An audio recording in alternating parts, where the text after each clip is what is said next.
UC chairman बोलता है कि जो ओजीटी मुझे 13 लाख मिलती है वो मेरे वर्कर्स की सैलरी मिलती है। टाउन चेयरमैन बोलता है कि मेरे टाउन के अंदर 1200 मुलाजिम है, 1000 मुलाजिम है, तो जो 13 करोड़ मुझे जाते हैं वो सैलरी में चले जाते हैं, तो हमें काम कराने के लिए कुछ मिलता ही नहीं है। ऐसा तो बिल्कुल भी नहीं है। 12 लाख में मतलब इतना बड़ा स्टाफ ही किसी का नहीं है कि वो ज्यादा सैलरी से 3 से 4 लाख उसका मतलब किसी का है अगर तो 3-4 मैक्सिमम 5 लाख उसकी सैलरी होंगी यूसी की। बाकी तो अगर यूसी को कोई मुलाजिम चाहिए तो वो टाउन से ले लेगा। टाउन में इतने सारे मुलाजिम है और टाउन का ये नहीं है कि सिर्फ ओजीटी है तो वो टाउन चल रहा है, रिकवरीज भी है अपनी, टैक्स की रिकवरीज भी हैं उनकी। और देखिए ये डिपेंड करते हैं मैनेजमेंट पे। बहुत सारे टाउन जैसे आपको मिलेंगे यहाँ पे बहुत अच्छा काम हो रहा है उन्हीं पैसों उनसे कम पैसों में, जहाँ पे बहुत सारे पैसे आ रहे हो काम नहीं हो रहा। सवाल आपसे करूंगा कि मेयर कराची ने अभी कुछ अरसे पहले हर यूसीज को 2 करोड़ रुपए फंड देने का ऐलान किया था, वो दे दिया? हाँ बिल्कुल दिया है। अच्छा, मुझे आज ही कहीं से पता चला है जो फंड है वो पाकिस्तान पीपल्स पार्टी के चेयरमैनों को दिया गया है, जो अपोजिशन के यूसी चेयरमैन है उनको किसी को नहीं दिया गया। इस बात में कितनी सच्चाई है? नहीं, इस बारे में देखिए ये एडमिनिस्ट्रेटिव इशू है और इसका ये इंटरनल इशू है केएमसी का।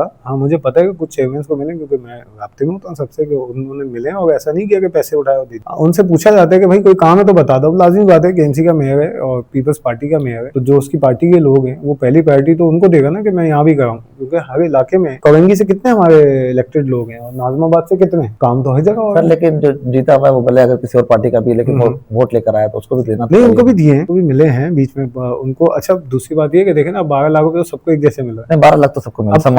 मैं अपना हल्का तो बनाऊंगा ना, कंस्टिट्यूएंसी क्यों बनाता है, मतलब कोई भी पार्टी कहाँ मेहनत करती है, जहाँ के लोग उस पर एतमाद करें वहाँ के लोग उससे सवाल करेंगे। पीपल्स पार्टी के जहाँ चेयरमैन जीते हुए वो लोग हमसे सवाल करेंगे लाजमी। पार्टी अपनी गवर्नमेंट बनाती है वो क्या करती है, सबसे पहले उसका क्या काम होता है, चाहे कोई भी पार्टी हो, उनका काम ही होता है सबसे पहले 2-3 सालों में अपने हल्के मजबूत करके जिन हल्कों ने, जिन लोगों ने हम पे एतमाद किया उनको क्या जवाब देंगे। और ऐसा मुझे नहीं लगता है, मैं फिर भी कंफर्म करूंगा उसके बाद आपको इसका जवाब भी दूंगा, इसको दे दिए इसको नहीं दिए, ये रिपोर्ट मिली, ऐसा तो मुझे नहीं लगता कि ऐसा कुछ हुआ होगा और ऐसा हो नहीं सकता एक्चुअली। किसी के पास ये इख्तियार नहीं है कि भाई फेवरेटिज्म, ऐसे तो होता तो सईद गनी के सगे भाई है फरहान गनी, लेकिन वो पीपल पार्टी के है ना। हाँ वो तो पीपल्स, लेकिन अगर तो उनको 2-3 अगर 4 अगर मिलने चाहिए तो वो तो नहीं मिलेगा, तो वही मिलेगा जो की बात कर रहा हूँ जो मेयर कराची ने। मैं एक एग्जांपल दे रहा हूँ कि अगर फेवरेट वाला सीन होता है कि भाई मैं मेयर हूँ पीपल्स पार्टी का, मेरा नाम मुर्तज़ा वहाब है और ये तमाम 25 लोग जो है 50 लोग मेरे यूसी के chairman for example Peoples Party के, तो मैं इनको दे देता हूँ पैसे, बाकी सबको छोड़ दूँ। ये ऐसा आप सोचते हैं कि ऐसा मुमकिन है काउंसिल में? मतलब मैं कह रहा हूँ कि मिसाल के तौर पे तो सईद गनी लोकल गवर्नमेंट के मिनिस्टर हैं, वो